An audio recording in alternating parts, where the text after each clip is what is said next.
He said he had a doctor's appointment, kissed my cheek like always, quick, distracted, the way he'd done it for 43 years. I was at the sink when he left, rinsing breakfast dishes, and I heard the car pull out of the driveway just after 9. By 9:30, I was folding laundry in the bedroom. His gray jacket was draped over the chair, the one he'd worn the day before. I picked it up to hang it back in the closet, and that's when I felt it. A stiff edge in the pocket. Paper, folded twice. I didn't think much of it at first. Arthur kept everything. Gas station receipts, grocery lists, appointment cards from the dentist. I pulled it out, planning to toss it in the recycling bin downstairs. But when I unfolded it, the letters didn't make sense. Not at first. It was a receipt from a jewelry store. Hillcrest Fine Jewelers, dated 3 days ago, Tuesday afternoon. The amount at the bottom was $487. I stood there for a long time holding that receipt.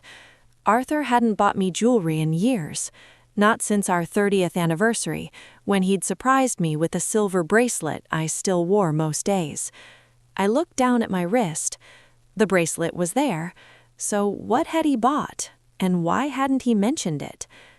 I set the receipt on the dresser and finished folding the laundry. My hands moved automatically, matching corners, smoothing wrinkles, stacking shirts in neat piles. But my mind was somewhere else. Tuesday afternoon. I'd been home that day. Arthur had said he was running errands, post office, hardware store, maybe the pharmacy.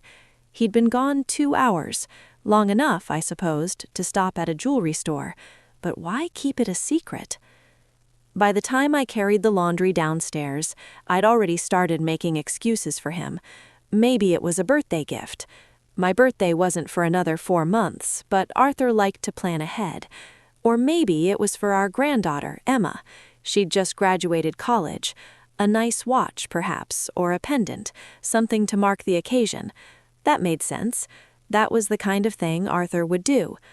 But when I went back upstairs to put the receipt away, I looked at it again, and this time I noticed the line above the total. Custom engraving, it said. 2 weeks for completion. 2 weeks. That meant the item wasn't ready yet. He'd have to go back to pick it up. And if it was for me or for Emma, wouldn't he have said something by now? Wouldn't there have been some hint, some small slip in conversation? I sat down on the edge of the bed. The receipt was still in my hand, and I studied it the way you might study a puzzle with a missing piece.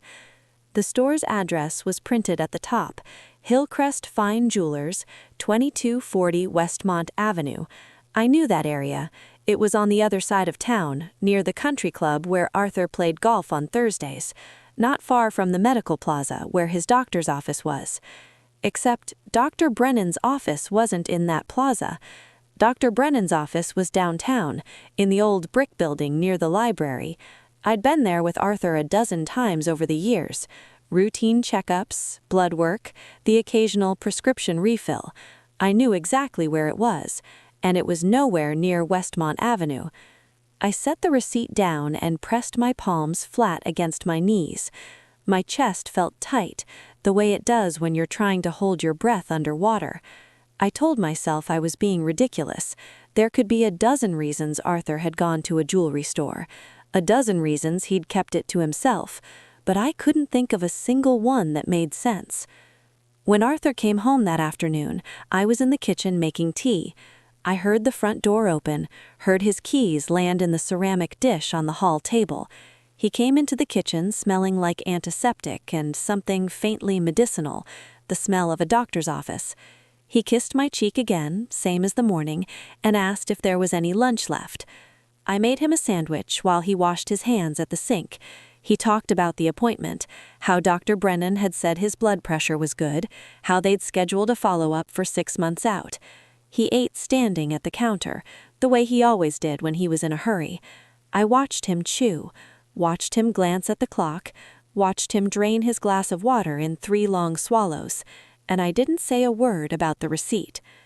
After he left to run more errands, or so he said, I went upstairs and looked at it again. This time, I took a photo of it with my phone. I didn't know why. Maybe because I wanted proof that I wasn't imagining things, or maybe because some part of me already knew I'd need it later. That night, I couldn't sleep. Arthur snored softly beside me, his breathing deep and even, the sound of someone with nothing on their mind. I stared at the ceiling and replayed the day in my head. The jacket, the receipt, the jewelry store on Westmont Avenue, the appointment with Dr. Brennan that should have taken him downtown, not across town, the custom engraving that wouldn't be ready for 2 more weeks. By morning, I'd made a decision. I wasn't going to ask him about it, not yet, because if I asked, he'd have an answer. He'd have an explanation, smooth and reasonable, and I'd have no way to know if it was true. So instead, I decided to wait, to watch, to see if there were other things I'd missed. It didn't take long. 2 days later, I was putting away groceries when I found another receipt in his khaki pants. This one was from a restaurant I'd never heard of. The Lantern Room, it said. Dinner for 2, $142. The date was from the week before, Thursday night. I remembered that night clearly. Arthur had said he was having dinner with Jim, his old college roommate. Jim was in town for business, Arthur had told me, and they were meeting at that steakhouse near the highway, the one we'd been to for our anniversary years ago. But the Lantern Room wasn't a steakhouse, and it wasn't near the highway. I looked it up on my phone. It was a small French bistro on the north side of town, the kind of place with white tablecloths and candles on every table, the kind of place you took someone when you wanted to impress them. I sat down at the kitchen table and looked at both receipts side by side. The jewelry store, the restaurant, 2 pieces of a picture I couldn't see yet, but I was starting to understand the shape of it. That afternoon, I went to the bank. We had a joint account, the same one we'd opened when we got married. Arthur handled most of the finances, paid the bills, balanced the checkbook, kept track of what came in and what went out. I'd never had a reason to question it, but now I did. I asked the teller for our transaction history from the last 3 months. She printed it out for me, page after page of deposits and withdrawals, and I took it home and spread it across the dining room table. Most of it was exactly what I expected: utility bills, grocery stores, gas stations, the mortgage payment, even though the house had been paid off for years. Arthur must have meant the property taxes. But there were other charges, too, charges I didn't recognize. A hotel in the next county, another restaurant, this one 2 towns over, cash withdrawals, $200 at a time, 5 of them in the last month alone. I sat there for a long time, staring at those pages, and I thought about all the Thursday nights Arthur had been at the country club, all the Saturday mornings he'd left for golf and come home smelling like fresh air and cut grass, all the doctor's appointments and errands and lunches with old friends. How many of them had been real? How many had been something else entirely? When Arthur came home that evening, I was calm. I'd had hours to prepare, hours to decide what I was going to say. But when he walked through the door, smiling, asking what was for dinner, I found I couldn't speak. Not yet, because once I said it out loud, once I asked the question, everything would change, and I wasn't sure I was ready for that. So I made dinner. We ate together at the table the way we had for 43 years, and I watched him across from me, his hands, his face, the way he cut his chicken into small, precise pieces, and I wondered who he was, if I'd ever really known. The engraving was supposed to be ready on Friday. I knew that because I'd called the jewelry store myself, pretending to be Arthur's assistant, confirming the pickup date. The woman on the phone had been cheerful, professional. She'd told me the item was ready ahead of schedule, and that Mr. Calloway could come by any time after 2 o'clock. I didn't tell Arthur I knew. I didn't tell him I'd seen the receipt, or called the store, or spent the last week piecing together a version of his life I hadn't known existed. I just waited. On Friday morning, Arthur said he had another doctor's appointment. Dr. Brennan again, he said. Just a quick follow-up. He kissed my cheek, grabbed his jacket, and left. I watched him from the window as he backed the car out of the driveway, and then I got into my own car and followed him. I stayed far enough back that he wouldn't notice, not that he was looking. He drove with the casual confidence of someone who had no reason to think he was being watched. He didn't go downtown. He went to Westmont Avenue, just like I knew he would. He parked in front of Hillcrest Fine Jewelers, went inside, and came out 10 minutes later with a small velvet box in his hand. I didn't follow him after that. I knew where he was going. Or at least, I knew he wasn't coming home. Not yet. So I drove back to the house, parked in the driveway, and went inside. I made myself a cup of tea and sat at the kitchen table, waiting. He came home just before dinner. He was in a good mood, humming softly as he hung his jacket in the closet. I heard the clink of his keys in the dish, the sound of him washing his hands in the bathroom sink. When he came into the kitchen, he smiled at me, a warm, easy smile, the kind of smile that used to make me feel safe. "Good day?" I asked. "Fine," he said, "just routine." I nodded. "And Dr. Brennan, everything okay?" "Perfect," he said, "blood pressure's holding steady." I took a sip of my tea. It had gone cold. "That's good," I said. "I'm glad." He opened the refrigerator looking for something to eat, and I sat there, watching him, thinking about the velvet box he'd brought home, thinking about where it was now, whether it was still in his jacket pocket or if he'd hidden it somewhere, thinking about who it was for. I didn't ask, not that night, because I'd learned something over the past week. I'd learned that asking didn't give you the truth, it just gave you a story, and I'd had enough stories. The next morning, I told Arthur I was going to visit my sister in Millbrook. She'd been asking me to come for weeks, I said, and I thought it was time. Arthur barely looked up from his coffee. He said that sounded nice, told me to drive safely, and went back to reading the news on his tablet. I didn't go to Millbrook. I went to see Patricia Vance, the lawyer my friend Carol had recommended when her own marriage fell apart 5 years earlier. Patricia's office was in a low brick building near the courthouse, and she met me in a small, sunlit room with a wooden desk and 2 chairs. She was younger than I expected, maybe in her 50s, with sharp eyes and a firm handshake. I told her everything: the receipts, the bank statements, the jewelry store, the lies about doctor's appointments. I'd brought copies of everything: photos of the receipts, printouts of the transactions, a list of dates and details I'd been keeping in a notebook. Patricia listened without interrupting, her expression neutral but focused. When she finished, she leaned back in her chair and looked at me for a long moment. "What do you want?" she asked. The question caught me off guard. I'd spent so much time figuring out what Arthur had done that I hadn't stopped to think about what I wanted. "I want to know the truth," I said. "And then?" she asked. "What happens after you know?" I didn't have an answer, not yet, but Patricia didn't push. She just nodded, made a few notes, and told me she'd help me figure it out. She said the first step was documentation. Keep records, note patterns. Don't confront him until we had a full picture. She asked if I felt safe at home, and I told her yes. Arthur wasn't violent. He'd never raised his hand to me, never raised his voice. He was just absent, somewhere else, even when he was sitting right beside me. When I got home, Arthur was in the den watching golf on television. I stood in the doorway for a moment, watching him. He looked so ordinary, so familiar. The man I'd married, the man I'd built a life with, and yet, looking at him now, I felt like I was looking at a stranger. Over the next 2 weeks, I kept watching.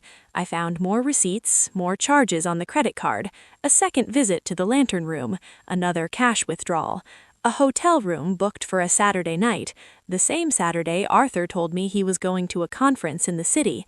I'd believed him then. I hadn't even thought to question it. But I wasn't the only one noticing things. Our daughter Amy called one evening when Arthur was out. She asked if everything was okay. I told her yes, of course, why wouldn't it be? She hesitated, then said she'd talked to her father earlier in the week, and he seemed distracted, distant. She wanted to know if he was feeling all right. I told her he was fine, just busy. But after I hung up, I sat on the couch for a long time, thinking about what she'd said. Distracted, distant. That's what he'd been for months now, maybe longer. I just hadn't let myself see it. On a Thursday afternoon, 2 weeks after I'd first found the receipt, I was putting away laundry again when I found the velvet box. It was in Arthur's nightstand, tucked beneath a stack of old magazines. I opened it slowly, my hands steady even though my heart was pounding. Inside was a bracelet, delicate silver, with a small charm hanging from it. A heart, engraved with initials, not mine. The letters were small, but clear. AC and LM. I closed the box and put it back exactly where I'd found it. Then I went downstairs, called Patricia, and told her I was ready. The confrontation happened on a Saturday morning. Arthur was in the kitchen, reading the paper, when I set the velvet box on the table in front of him. He looked at it for a moment, then looked at me. His face didn't change. No shock, no panic, just a slow, careful stillness. "Where did you find that?" he asked. "Your nightstand," I said, "where you left it." He opened the box, looked at the bracelet, closed it again. "I can explain." "I'm sure you can," I said, "but I don't want to hear it." He set the box down. "Margaret." "I've seen the receipts," I said, "the restaurant charges, the hotel, the cash withdrawals. I've talked to a lawyer, Arthur. I know what's been happening." He was quiet for a long time. Then he said, "It's not what you think." "Then what is it?" He didn't answer right away. He looked down at his hands, at the wedding ring he'd worn for 43 years, and I saw something in his face I'd never seen before. Not guilt, not shame, just exhaustion. "Her name is Linda," he said. "We met at the club. She needed help. Her husband left her last year, and she didn't have anyone. I was just trying to be kind." "Kind," I repeated. The word felt hollow. "I never touched her," he said. "I swear to you, Margaret. It was just dinners, conversations. She was lonely, and He stopped, looked at me. "I didn't mean for it to go this far." "But it did," I said. He didn't argue. He just sat there, silent, while I stood across from him, holding on to the edge of the table to keep my hands from shaking. "I want you to leave," I said. He looked up sharply. "Margaret." "Not forever," I said. "Just for now. I need time to think, and I can't do that with you here." He started to protest, but I cut him off. "You lied to me, Arthur, for months, maybe longer. You lied about where you were going, what you were doing, who you were with, and now you're asking me to believe you when you say nothing happened?" I shook my head. "I can't. Not right now." He left that afternoon, packed a bag, took his car, and drove to a hotel across town. I stood in the doorway and watched him go, the same way I'd watched him leave so many times before. But this time, I didn't know if he was coming back. The house was quiet after he left. Not the comfortable quiet of an empty afternoon, but the heavy, pressing quiet of a space that's been emptied of something essential. I walked through the rooms, touching things, the back of his chair, the coffee mug he'd left on the counter, the jacket still hanging in the closet, and I thought about all the small, ordinary moments we'd shared, the breakfasts, the evenings in front of the television, the quick kisses on the cheek. How many of them had been real, and how many had just been habit? I didn't cry. I thought I would, but I didn't. Instead, I felt something else, something I hadn't expected. Relief. Because for the first time in months, I wasn't pretending.